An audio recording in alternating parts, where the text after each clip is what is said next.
Hi, this is my videotape of putting some new frets on a vintage fender. It's a Mexican reproduction of a 50s neck, but the frets themselves were so fine or vintage that my fingers would hit the fingerboard every time I tried to solo, so it was great for playing chords, but you couldn't really dig in and solo.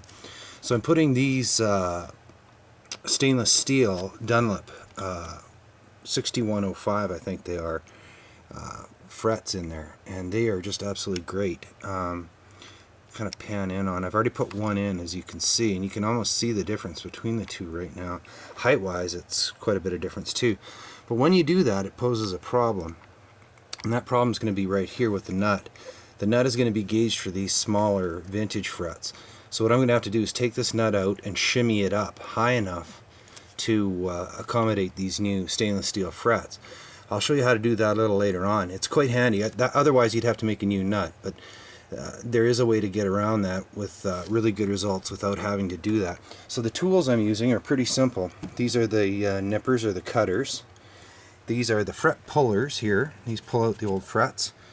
Good old pair of just pliers. This knocks it into place. I use a little bit of glue, but this hammer is the one that you use to knock the actual fret into place. Then I bought this device. This is really handy. This is a vise. So after I put the fret in, I let it set for about, I'd say about a minute and a half, to let the glue really set in there really well, up to 2 minutes on each fret. Some people might think that's overkill, but to me that just makes good common sense. Oh, the other thing I did too was make marks on my nut, or on the oh god, I can't remember the name of it. Isn't that awful? Anyway, I made marks on this to know exactly where I was so I can put it back in place. So I've made it so that the neck is perfectly flat right now while I'm putting in these frets. So it'll go back up to tension before. So that's a really good idea. That way, truss rod, that's the word I was looking for. That way you're not guessing. You know exactly where you were, and you've made all the measurements, and you know where everything is ahead of time. So as I go along here and get this thing a little, taking out a fret. I'm taking this second fret out. I've already done this one, but I'm taking the second fret out, and these are varnished in. So you have to be really careful with these fender varnished necks not to chip or scrape them. I've started a little piece here. You usually start on the end and try to get a good grasp. It might take you a couple pulls, but as that works up, you can see I've already got it going there. So then just kind of work your way down.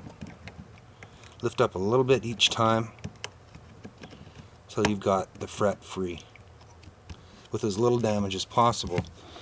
Now you can see there that I've done that pretty well. There wasn't too much holding on there, and I will take a little bit of a razor blade and scrape all this out, clean out the interior. Then I'll be adding the glue and resetting this next fret. But it's really important to watch what you're doing and not let the nippers get away on you and scratch this beautiful surface, because that's what you want to maintain. Okay. Here's just a quick shot of the second fret that I've just put in. It's important to hammer these edges over the side too. You'll notice that I hammered them in first with that hammer on that vise right there. And hammer these edges so that they're just down slightly. You don't want them sticking straight out. It's because when you go to nip them, then you'll still have that nice rounded radius. So what I've done here is I'm applying the pressure for a couple of minutes on this fret while letting the glue set. And the glue that I'm using is just pretty simple. It's not even wood glue. I use Loctite. This stuff's good for wood too, and you don't need very much. Just run a small bead along the fret that you've taken out, insert the fret, and then clamp down. Hammer down, then clamp down. So that's how it's done. And then it's just one fret at a time after that. Anyway, here's my work so far. I'm already, what, 1, 2, 3, 4, 5, I'm on my 6th fret, and this one's just sitting in the vise right now, setting. So it's going along really great. And that's taking time out to watch Fringe too, so, with my son. So actually, you know, fretting, people think fretting takes a long time. It really doesn't. It's all small work afterwards, I guess, where you have to level the frets and pay a little attention to the nut. But anyway, so I'm going to watch a little bit more Joe. As you can see, I'm just about done. I'm down to the last little bit here. Only got 1, 2, 3, 4, 5, 6 frets left. So it's coming along pretty good. Same tool, same everything, and then on this next bit I will show you how to deal with this nut, raising up the nut. I'm at the point where I now have all the frets done. You can see that they're all extending out. I have to nip them using these nippers here. And then begins the fun. It looks pretty good. I had a couple chips come up, but I'm going to fill those in later. If it ever tears away, the varnish ever tears away here, you can use, it's a little pen that you buy at furniture stores, and it's an aged antique look, so it'll fill in these little things. So don't worry about those later. You can fill those in later. But I'm pretty pleased. I only had one scrape or miss. You can see it right there. I just went off with my blade.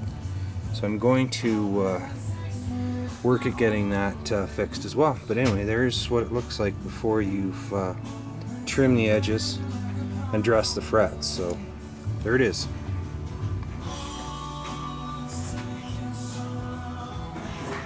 Okay, here I am. I can't film myself nipping these, but as you can see on this side here, still unnipped, and now this side is nipped. So I'm just going to continue all the way down on both sides. And when you nip them, you hold the nippers this way, just so you know. And then when you clamp down, when you nip, pull down all at the same time. Very kind of a smooth action. So I'll let you know how it turns out. Okay, I'm just at the part now where I am planing off the edges here, the rough edges. And what I'm using is one of these Stuart McDonald blocks that gives you a 35-degree angle. Sure makes things a lot easier than the first time I just tried doing it with a regular screwdriver. So how this works is you just lay the block on and it automatically gives you the 35-degree angle. So all you have to do is just keep a nice even level and just keep going until you've got them down to where you want them. But this sure takes a lot of the work out of it. Really excellent. Switch it over to the other side. And so on. So I'm just about done this job. And in the process, saved myself about $400 or $500.